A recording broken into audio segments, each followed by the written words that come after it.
Bonjour, je me présente, Carole Feppel, cofondatrice du laboratoire Céleste NutriDiète et de ma destination minceur.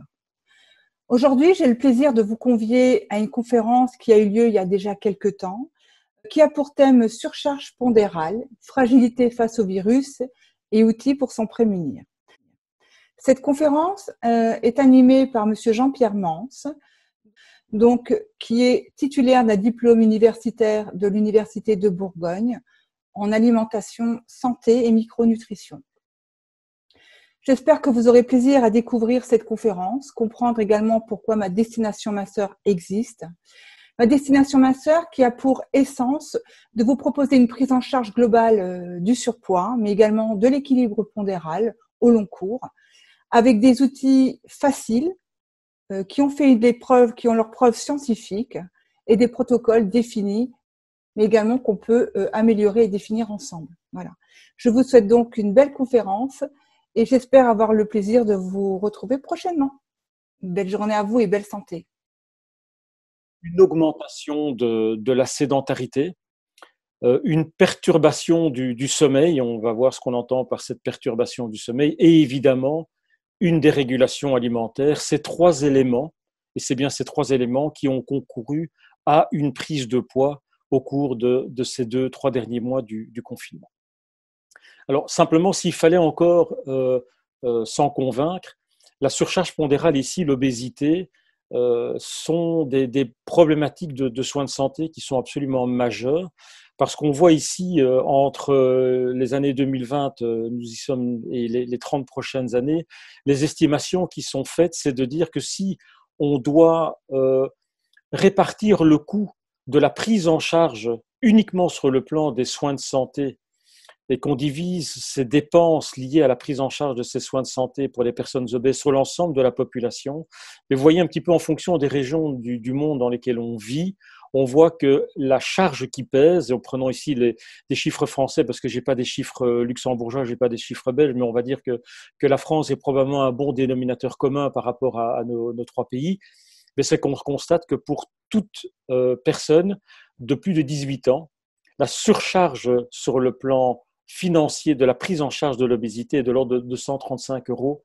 par an. Ça paraît peut-être anecdotique, mais il faut simplement se rendre compte que c'est le coût pour toute personne, même des personnes qui sont non obèses et non en surcharge pondérale. Donc on voit que c'est un coût qui est loin d'être négligeable.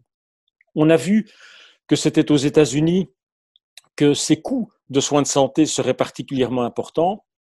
Alors, je n'ai pas des chiffres européens, mais probablement, ils ne sont peut-être pas aussi marquants, mais ils suivent probablement la même tendance. Regardez finalement en 30, 40 ans, regardez un petit peu l'évolution de la manière dont se dispersent les dépenses en matière alimentaire. Jusque dans les années 60, au début des années 60, une grande partie, je dirais, des dépenses, c'était des dépenses alimentaires qui étaient consacrées à ce qu'on en allait consommer à la maison. Ça représentait plus de 80% des dépenses et 20% des dépenses étaient déjà faites à l'extérieur. Aujourd'hui, l'Américain moyen dépense environ 50% de ses dépenses alimentaires dans ce qu'il va consommer à la maison.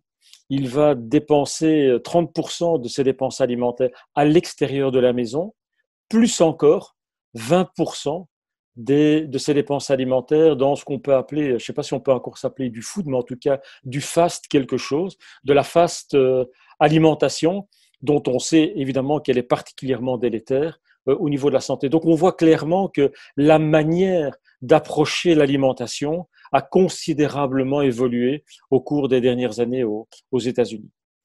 Alors, quand on parle de l'obésité, on voit sur cette diapo qui date d'il y a maintenant 15 jours, et je vais d'ailleurs actualiser ces quelques chiffres. Regardez à droite les chiffres au niveau de la malnutrition. Aujourd'hui, il y a environ 3 700 000 personnes qui décèdent de malnutrition. Alors, je dirais l'icône qui est à côté, on voit une personne qui semble particulièrement dénutrie. Il faut savoir qu'en fait, dans ces 3 700 000 personnes qui meurent chaque année de malnutrition, il y a là-dedans 1,5 million de personnes qui meurent par surnutrition, par un excès alimentaire. Donc on est pratiquement dans un rapport 50-50 de 3 millions de personnes, de plus de 3 700 000 personnes qui meurent soit de ne pas avoir assez d'apport alimentaire, soit d'excès de mauvaise nutrition. J'en profite d'ailleurs pour mettre ça en parallèle par rapport aux chiffres de Covid-19, qui il y a une quinzaine de jours étaient environ à 237 000 décès. Nous sommes aujourd'hui, on a tout juste dépassé la barre des 440 000 décès au niveau du Covid-19, que je mets également en perspective par rapport aux chiffres 2018 du nombre de personnes décédées dans le monde de maladies respiratoires directement liées à la grippe saisonnière. Nous sommes à un peu plus de 600 000 personnes qui sont décédées. Donc voilà, donc les chiffres du Covid-19 doivent être pris évidemment avec un côté très sérieux. Donc toutes les mesures qui sont prises aujourd'hui sont très importantes. N'oublions quand même pas que la grippe saisonnière tue aujourd'hui dans le monde 600 000 personnes malgré l'existence d'un vaccin. Donc on voit bien que le vaccin est important quand on le trouvera pour le Covid-19, mais ne pas croire non plus que le vaccin contre le Covid-19 permettra de totalement limiter la mortalité liée à ce vaccin. Alors revenons à l'alimentation, revenons plus près de chez nous. Regardez un petit peu ces chiffres, à quel point ils sont parlants. Regardons ce qui se passe depuis maintenant 50-60 ans.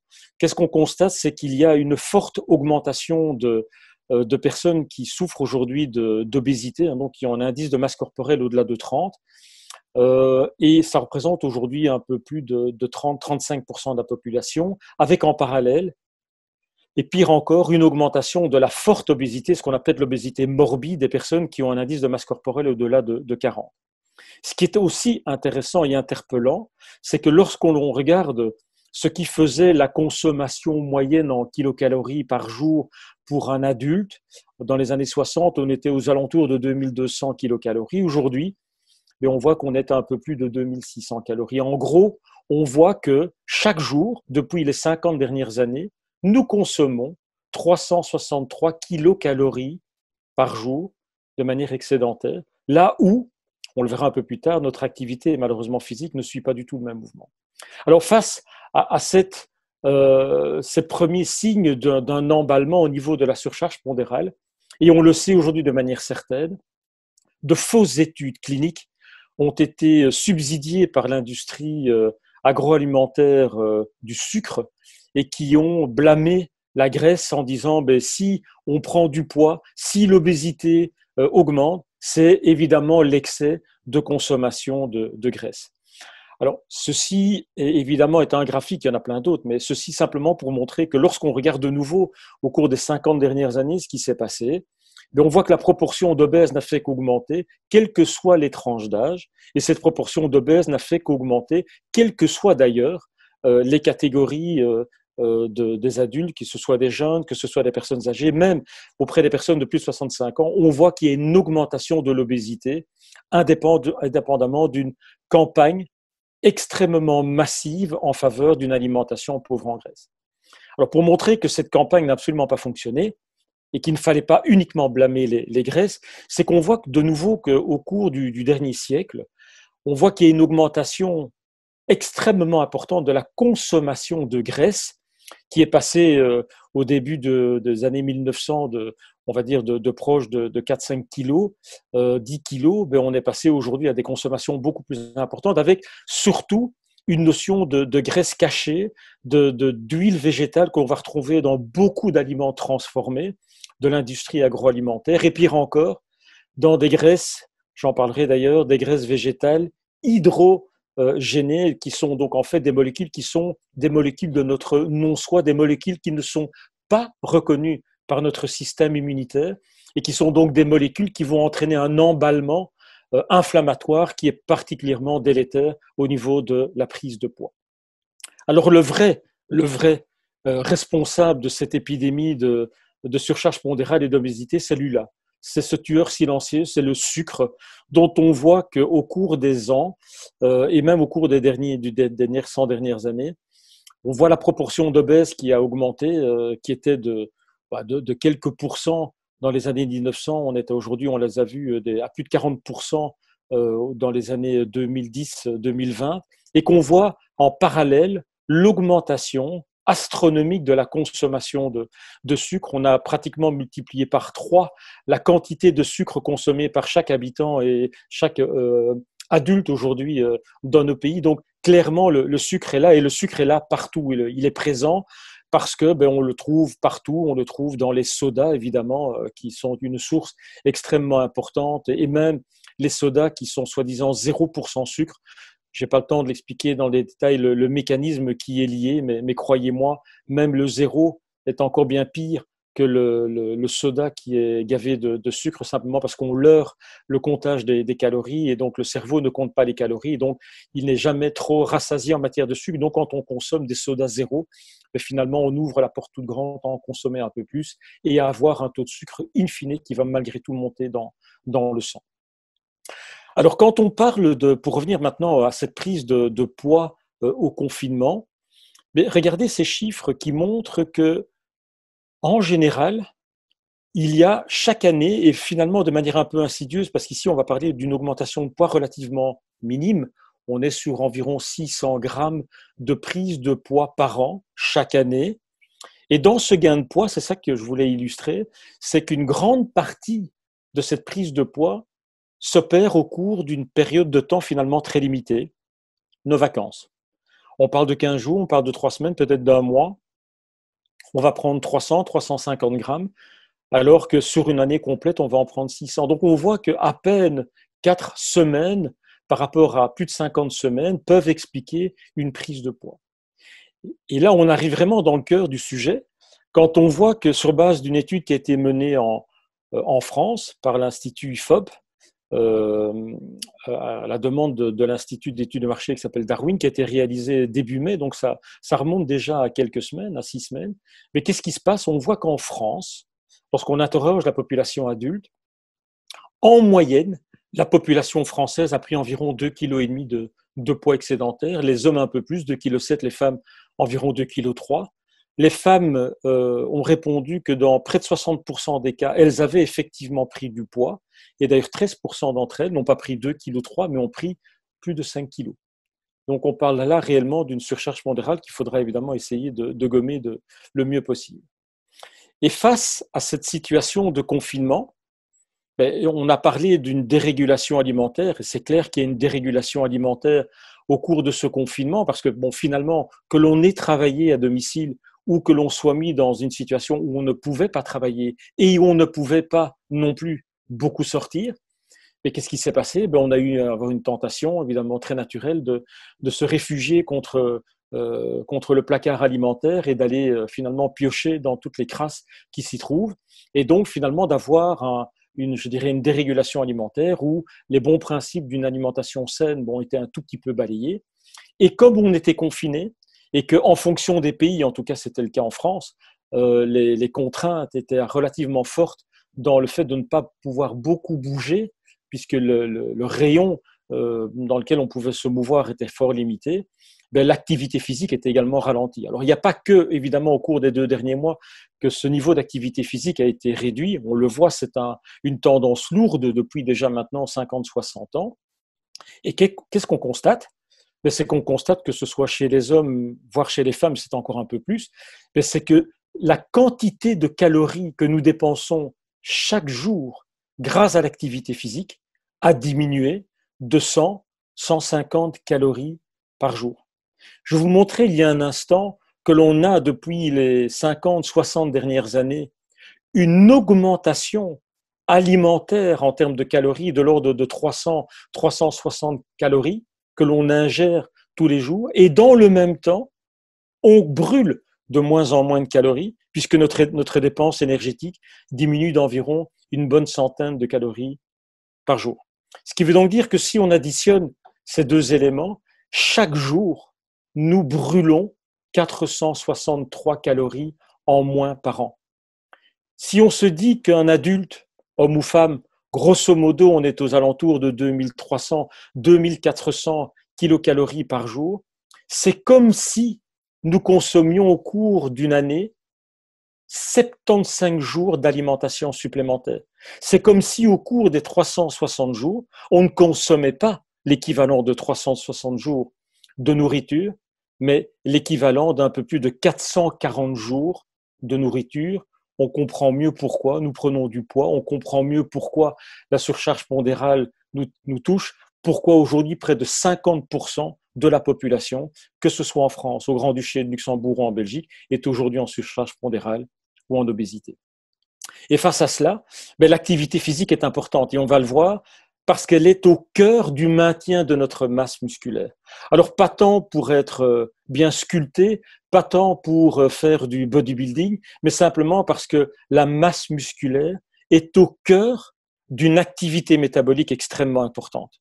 Que ce soit l'activité métabolique sur le plan des mécanismes du cholestérol, que ce soit des mécanismes liés à la glycémie, à un taux de sucre dans le sang, la masse musculaire est vraiment au carrefour d'une santé qui est en bonne santé. Et je vais d'ailleurs l'illustrer dans un instant.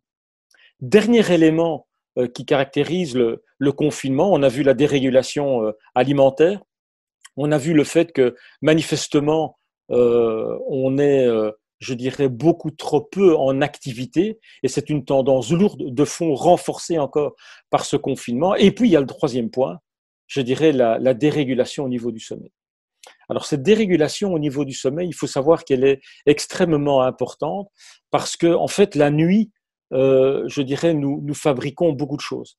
Nous fabriquons des anticorps, nous réparons, je dirais, notre essence même, notre ADN. Nous produisons plein de molécules, des hormones, la mélatonine, des hormones de croissance réparatrices des dégâts cellulaires au cours de la journée et qui vont nous permettre également de produire des défenses qui vont nous permettre de renforcer notre système immunitaire. Donc le sommeil est vraiment aussi au carrefour de notre santé. Alors là, il en va de même de la dérégulation alimentaire, où je vous montrais que depuis 50-60 ans, on est en pleine dérégulation alimentaire. Mais malheureusement, au niveau du sommeil, c'est exactement la même chose.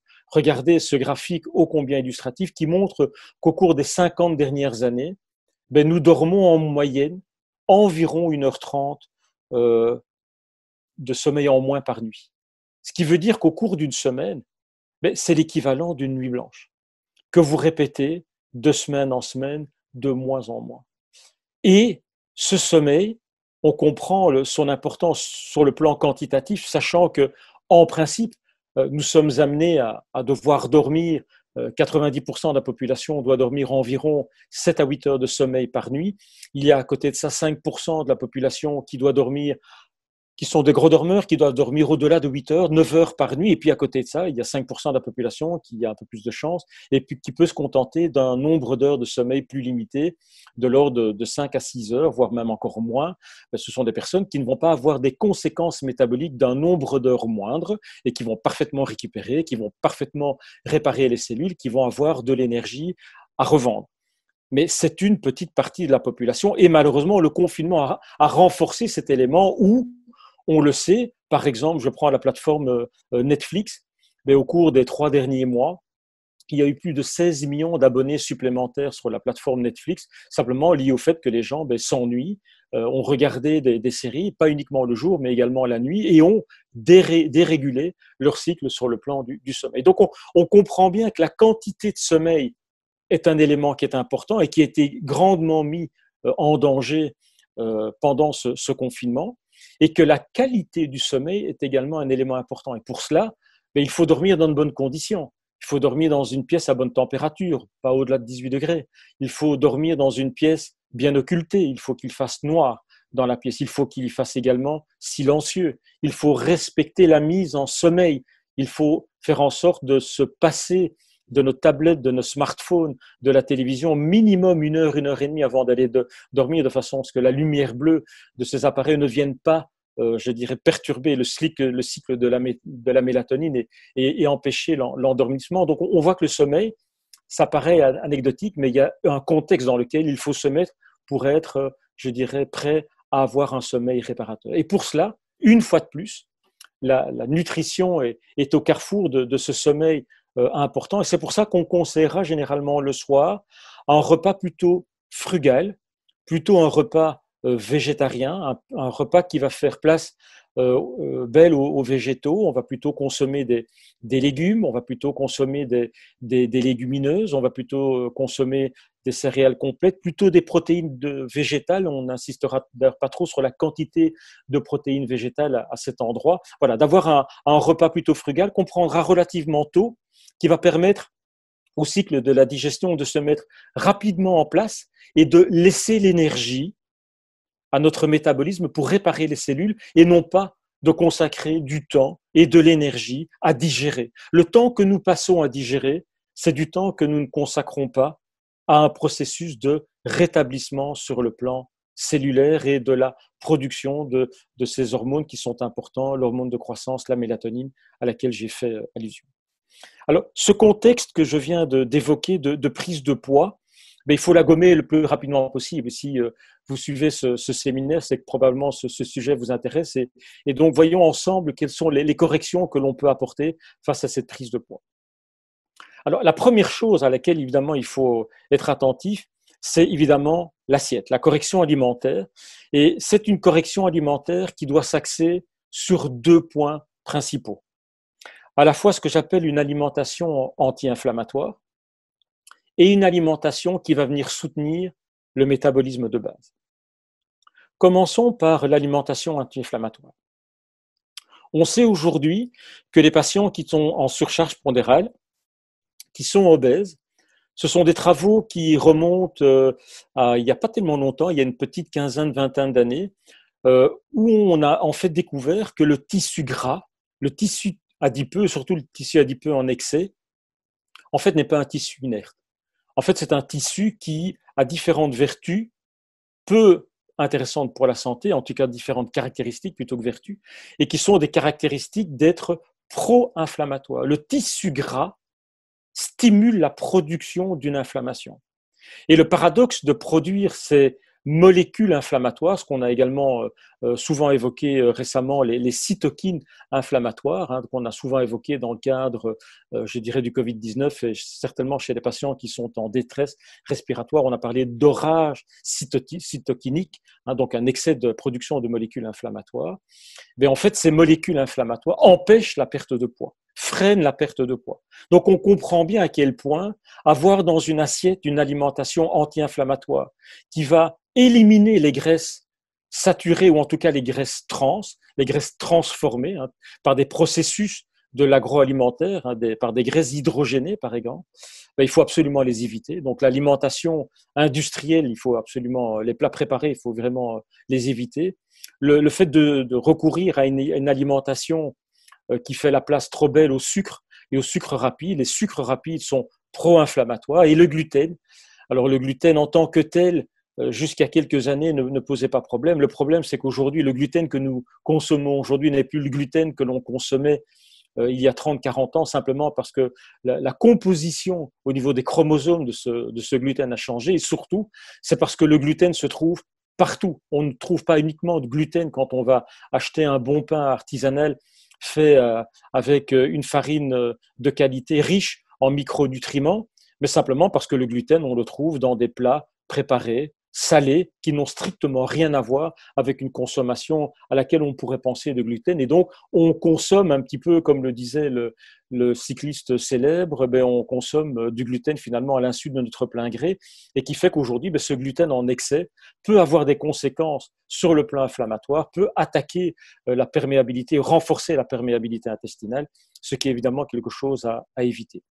Et donc, si on veut soutenir cette correction alimentaire et avoir une alimentation réellement anti-inflammatoire, il y a en tout cas 3 éléments que nous devons avoir comme éléments dans notre boîte à outils alimentaire. C'est de recourir à la consommation d'oméga 3 que l'on peut trouver sur le règne végétal à travers l'huile de colza, l'huile de lin, l'huile de caméline, l'huile de chanvre, mais plus sur le plan animal parce que directement va contenir des molécules directement anti-inflammatoires qu'on appelle le PA-LDHA, qu'on va retrouver plutôt dans les petits poissons gras, qu'on va retrouver dans la sardine maquereau, qui est particulièrement intéressante. À côté de ça, il faut également penser aux polyphénols. Les polyphénols sont également extrêmement antioxydants, anti-inflammatoires, et on va retrouver ces polyphénols, par exemple, dans le thé vert, dans la grenade, dans la myrtille, dans le cassis. Voilà, ce sont des sources, en tout cas, extrêmement intéressantes de polyphénols. Donc, il faut certainement ne pas hésiter à y recourir. Et les épices, la cannelle, le curcuma, le gingembre, l'ail, sont également des sources tout à fait intéressantes. J'évoquais sur le plan de la correction alimentaire l'importance d'avoir une alimentation anti-inflammatoire, puisque je vous ai expliqué que la surcharge pondérale produisait des molécules pro-inflammatoires, donc on va lutter par l'inflammation contre cette inflammation. Un deuxième point qui est important, c'est le métabolisme de base. Je vous ai montré dans des diapos précédentes le fait que chaque jour, depuis une tendance lourde, nous consommions de moins en moins de calories liées aux dépenses énergétiques liées à l'activité physique. Le métabolisme de base est une autre version de cette consommation de calories qui est liée finalement à la consommation de calories que nous consommons à l'état de repos. Et pour consommer beaucoup de calories sans rien faire, il faut avoir un tissu musculaire important. Plus vous avez un tissu musculaire important, plus naturellement vous soutenez votre métabolisme de base, c'est-à-dire votre capacité quotidienne à consommer des calories. Au cœur du maintien et du renforcement de cette masse musculaire, il y a deux éléments totalement indispensables. La consommation de protéines et la consommation d'un oligo-élément sur lequel je vais revenir, le zinc. Alors, commençons par les protéines. On sait qu'aujourd'hui, ça fait tout à fait consensus au niveau des experts dans le domaine, la recommandation qui est faite aujourd'hui pour un adulte de 20 à 50 ans, c'est une consommation d'environ 1 gramme de protéines par kilo de poids corporel. Donc pour un adulte qui devrait peser 70 kilos, il doit consommer 70 grammes de protéines tous les jours. Alors attention, quand on dit 70 grammes de protéines, ce n'est pas 70 grammes par exemple, de viande ou de volaille ou de poisson. Parce qu'en fonction de la nature, de l'origine des protéines, il y a dans ce que vous allez consommer, en termes de viande, de volaille, par exemple de poisson, vous allez retrouver entre 18 et 20 grammes de protéines pour 100 grammes d'un aliment. Donc si vous devez consommer 70 grammes de protéines et que vous retrouvez entre 18 et 20 grammes de protéines dans une viande ou une volaille ou un poisson, vous comprenez rapidement qu'il faut consommer environ 350-370 grammes de viande, de volaille ou de poisson tous les jours. On ne fait pas de réserve. On consomme ces protéines pour maintenir notre masse musculaire. Nous faisons du muscle tous les jours et nous dégradons du muscle tous les jours. On ne fait pas de réserve. Donc tous les jours, nous devons apporter cette quantité. Alors face à cette quantité de protéines qui est environ d'1 gramme par jour, il faut savoir aussi qu'au cours du temps, nous avons ce qu'on appelle une résistance à la capacité de faire du muscle. Et dès l'âge de 50 ans, nous pouvons rencontrer cette résistance à l'anabolisme musculaire, cette capacité de maintenir, voire de renforcer notre masse musculaire. Et c'est pour ça que, par tranche d'âge, on doit augmenter probablement de 10% nos apports en protéines. Donc, entre 50 et 60 ans, on va passer plutôt à 1,1 g de protéines par kilo de poids corporel. Au-delà de 60 ans, 1,2 g. Et c'est ainsi que des personnes de 80 ans et plus doivent généralement consommer 1,5 g de protéines par kilo de poids corporel. Ce qui veut dire qu'un adulte de 80 ans qui devrait peser 70 kilos devrait consommer, vous avez fait le calcul comme moi, environ facilement 105-110 grammes de protéines par jour. Ça n'existe jamais. Ce qui explique ce phénomène de fonte musculaire accélérée chez les personnes âgées, c'est malheureusement la pathologie qui s'installe, c'est ce qu'on appelle la sarcopénie, qui a été définie par l'OMS comme cette accélération de la perte de masse et de force musculaire avec le temps, face à laquelle il faut absolument lutter. Face à cette quantité d'ailleurs importante, on comprend pourquoi parfois seule l'alimentation ne peut suffire. Et c'est là où j'attire votre attention sur tout l'intérêt et la place que peuvent avoir des suppléments protéinés pour venir compenser les manques d'apport par l'alimentation, parce qu'on sait qu'avec le temps, on peut avoir un dégoût de l'alimentation, on peut avoir des difficultés de mastication, et donc le fait de recourir à une supplémentation protéinée peut être véritablement importante. On n'est pas dans du régime dit hyperprotéiné, on est vraiment sur un apport protéique important, et on sait que en général la population dans nos contrées n'atteint pas ces 1,2, 1,3 grammes de protéines par kilo de poids corporel en fonction de la prise en âge. Autre point qui est important également et que pour lequel je tenais à attirer votre attention, c'est le fait qu'il faut tenir compte également d'un bon rapport entre les protéines animales et les protéines végétales. Les protéines végétales, ce sont des légumineuses, des céréales complètes, le quinoa, le tofu, enfin il y a plein de sources extrêmement intéressantes, les haricots, les pois chiches. Et on dit généralement que l'idéal serait 33% environ d'apport animal, 66% d'ordre végétal. Je pense que si on arrive déjà à un équilibre 50-50, c'est vraiment intéressant. Simplement parce qu'il faut avoir en tête que les protéines animales ont un défaut, c'est qu'elles sont acidifiantes pour l'organisme. Et donc, si on a des apports végétaux, on va avoir plutôt des apports basifiants pour l'organisme qui sont également importants parce que si on a trop d'apports de protéines animales, ça peut parfois également avoir des effets délétères au niveau du maintien de la masse musculaire. Ce n'est pas du tout ça que l'on recherchait. Enfin, un autre élément qui est intéressant, que le zinc est un oligo-élément qui est important et qui a montré clairement que dans le cadre du métabolisme, on ne peut pas faire de muscles, on ne peut pas faire de masse musculaire si on n'a pas des apports en zinc qui sont importants. Alors, j'insiste particulièrement sur le zinc parce qu'il faut savoir aujourd'hui que 80% de la population, en Belgique, en France, au Luxembourg, est en carence d'apport. Il faut savoir qu'à partir de 50 ans, environ 70% de la population est carrément carencée en zinc et au-delà de 70 ans, 100% de la population est carencée en zinc. Donc, avoir des apports complémentaires en zinc est important. Environ de 10 à 15 mg par jour d'apport en zinc est important. Et c'est vraiment fondamental parce qu'au niveau des apports alimentaires du zinc, mais ce sont généralement les plateaux de fruits de mer, les huîtres qui sont particulièrement riches en zinc. Je pense qu'il est difficile d'avaler un plateau de fruits de mer tous les jours. Les germes de blé sont intéressants. Le foie de veau est intéressant.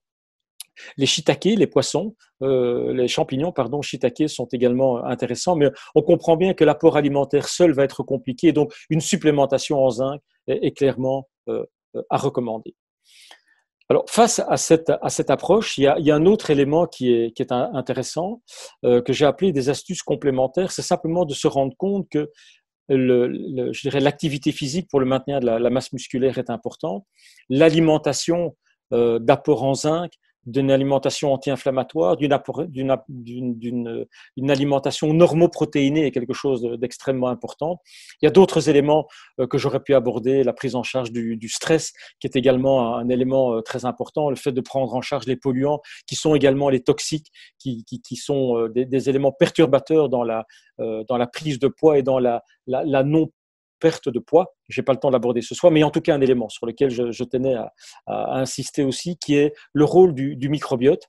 Parce qu'en fait, ce microbiote est composé d'un très grand nombre de bactéries. On parle de plus de 100 000 milliards de bactéries, qui est encore un domaine que l'on comprend peu, que l'on connaît peu. Tout ce qu'on sait, c'est qu'on parle souvent de l'intestin, le second cerveau, mais on sait aujourd'hui, c'est ce que vous voyez sur la partie droite de la diapo entourée en rouge, c'est qu'aujourd'hui, le microbiote intervient directement sur les problématiques de diabète de type 2 en particulier, des phénomènes de résistance à l'insuline et certainement de l'obésité. Et en fait, ce microbiote, c'est un microbiote qui est aujourd'hui perturbé. C'est un microbiote qui fait aujourd'hui ce qu'on appelle l'objet d'une dysbiose, d'un déséquilibre entre les bonnes et les mauvaises bactéries, au bénéfice des mauvaises bactéries, et qui a des effets pro-inflammatoires au niveau de ce qu'on appelait avant la flore intestinale, le microbiote aujourd'hui, et qui peuvent entraîner ce qu'on appelle une exagération de la perméabilité intestinale, un intestin hyperperméable, en anglais le leaky gut, et qui va également renforcer une micro-inflammation au niveau de ce microbiote. Donc, on sait qu'aujourd'hui, des familles de bonnes bactéries, qu'on appelle les probiotiques, les bifidobactéries, les lactobacilles, ont des bénéfices santé importants, et on va les trouver au niveau de l'alimentation dans des aliments fermentés comme les yaourts, comme le lait de kéfir, comme la levure de bière, la choucroute, les poissons fermentés. Voilà, ce sont des sources alimentaires qui sont importantes. On parle beaucoup des probiotiques, c'est un marché qui est en grande vogue. On estime qu'à l'horizon 2030, C'est un marché qui peut représenter 50 milliards de dollars, donc ça montre à quel point c'est un marché en pleine expansion. Par contre, on parle peu, beaucoup trop peu, des prébiotiques.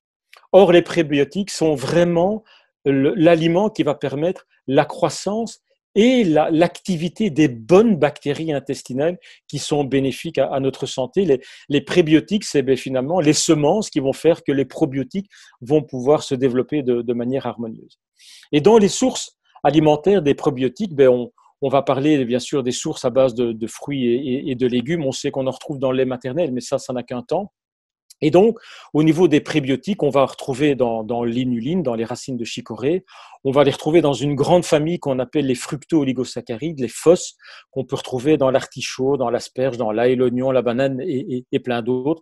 Également une autre famille qu'on appelle les GOS, qui sont d'autres familles d'oligosaccharides. Un élément sur lequel vraiment je voulais attirer votre attention, parce qu'on en parle peu, mais qui est un élément vraiment très très important, qui fait partie de ces prébiotiques, qui est le konjac. Et le konjac est intéressant, et vous allez le voir vraiment à de très nombreux plans. Le konjac d'abord est une plante vivace qu'on retrouve principalement dans les régions d'Asie, de l'Asie du Sud-Est. C'est une fibre végétale évidemment naturelle qui est composée en grande partie de cette famille de glucomananes qui ont des vertus extrêmement intéressantes au niveau des fibres et qui a pu démontrer auprès de très nombreuses études cliniques qui ont été faites de manière extrêmement sérieuse dans un contexte études cliniques menées en ce qu'on appelle en double aveugle, donc ni le patient ni le médecin qui suit l'étude clinique n'est au courant de savoir si le patient prend un traitement ou s'il va prendre, je dirais, un placebo. Donc elles sont contrôlées versus placebo. Et qu'est-ce que l'on voit au niveau du konjac? C'est que le konjac va tout d'abord faciliter la digestion et le transit intestinal. On sait qu'aujourd'hui, la problématique du transit intestinal concerne un grand nombre de personnes qui sont en surcharge pondérale et qui sont obèses. Les fibres du konjac vont permettre d'augmenter le péristaltisme de l'ordre de 30%, donc vont faciliter le transit de ce bol, vont faciliter l'évacuation des selles. Donc le konjac est quelque chose d'extrêmement important. Le konjac, au niveau de la facilité de la digestion, intervient également parce qu'en fait, le konjac va freiner le passage de ce bol alimentaire, va ralentir le passage de ce bol alimentaire et donc, de facto, va augmenter ce sentiment de satiété. Et donc, forcément, qui dit augmentation de la satiété va dire le fait de vouloir aussi moins recourir à une alimentation qui serait excédentaire. Elle va éliminer les toxines du côlon. On sait qu'une personne qui souffre de surcharge pondérale et certainement d'obésité a aujourd'hui un excès de toxines dans le côlon. Donc, c'est une bonne manière. Les fibres concourent à cette élimination des toxines du côlon. On a vu tout à l'heure que les personnes qui sont en surcharge pondérale et qui sont obèses ont des problématiques de régulation de ce qu'on appelle la glycémie ou le taux de sucre dans le sang. Et donc, quand on a un taux de glucose trop important dans le sang, le pancréas va se mettre à produire beaucoup d'insuline. Et l'insuline, malheureusement, a comme vertu, certes, de pouvoir réguler le taux de sucre dans le sang, de le maintenir à un taux qu'on va dire qui ne va pas endommager les tissus, mais malheureusement, cette augmentation de la production d'insuline va également stimuler le fait de stocker des matières grasses au niveau du tissu adipeux et donc évidemment ça ne va pas nous aider à perdre du poids. Autre élément intéressant du konjac, c'est qu'il va renforcer le bon rapport entre deux fractions du cholestérol qu'on appelle le HDL et le LDL cholestérol. Non seulement il va diminuer le cholestérol total, mais va surtout diminuer le LDL cholestérol. Or, on sait qu'il y a aujourd'hui un rapport qui existe entre le HDL et le LDL cholestérol et qui signe, je dirais, une bonne santé cardiovasculaire. Le konjac va également y participer. Et enfin, le konjac va permettre de faciliter la perte de poids et également une étude clinique que je vais vous montrer dans un instant, parce qu'il renforce ce sentiment de satiété. Il va permettre une production plus importante d'une hormone qu'on appelle la leptine, et la leptine va renforcer ce sentiment de satiété. Et voilà, aujourd'hui, il y en avait plusieurs, mais voilà une étude clinique qui montre que à des consommations relativement raisonnables, on est sur 3 grammes, 4 grammes, 2 grammes de konjac par jour. donc pas des quantités très importantes, c'est que finalement, quelle que soit la quantité de konjac qu'on consomme, 2 grammes, 3 grammes ou 4 grammes par jour, c'est qu'on voit que face à un groupe placebo, face à une alimentation hypocalorique, c'est que la perte de poids est renforcée chez les personnes qui ont consommé du konjac dans un régime hypocalorique versus un régime hypocalorique sans prise de konjac.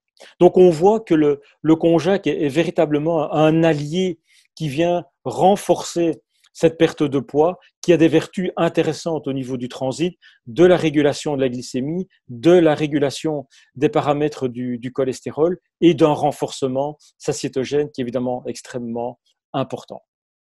Et donc, en synthèse, puisque nous sommes arrivés au bout de ce webinaire, puisqu'il est 8h45, les conclusions que je voulais partager avec vous, c'est que la prise en charge de la surcharge pondérale et de l'obésité est évidemment une approche multifactorielle. Je n'ai pas pu aborder aujourd'hui les notions de stress, de cortisol, de prise en charge de techniques qui ont démontré leur vertu, la méditation, le yoga, la cohérence cardiaque, qui sont des techniques qui fonctionnent extrêmement bien.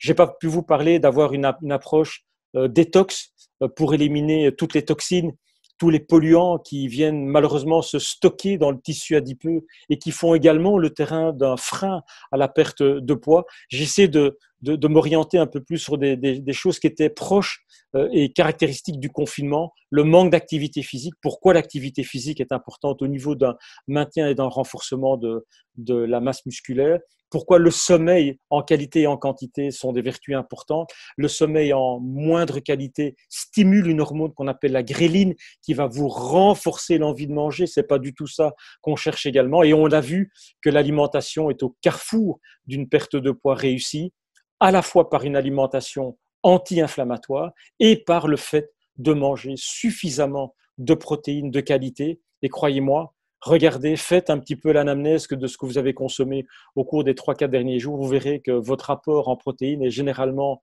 déficient. Et c'est pour ça que le recours à des substrats qui viennent rajouter un bol de protéines à votre ration alimentaire est quelque chose de très important. Je vous remercie en tout cas pour votre attention. Et nous arrivons au terme de cette conférence. J'espère que vous aurez appris beaucoup de choses. Il y a également beaucoup de points qu'on va définir ensemble.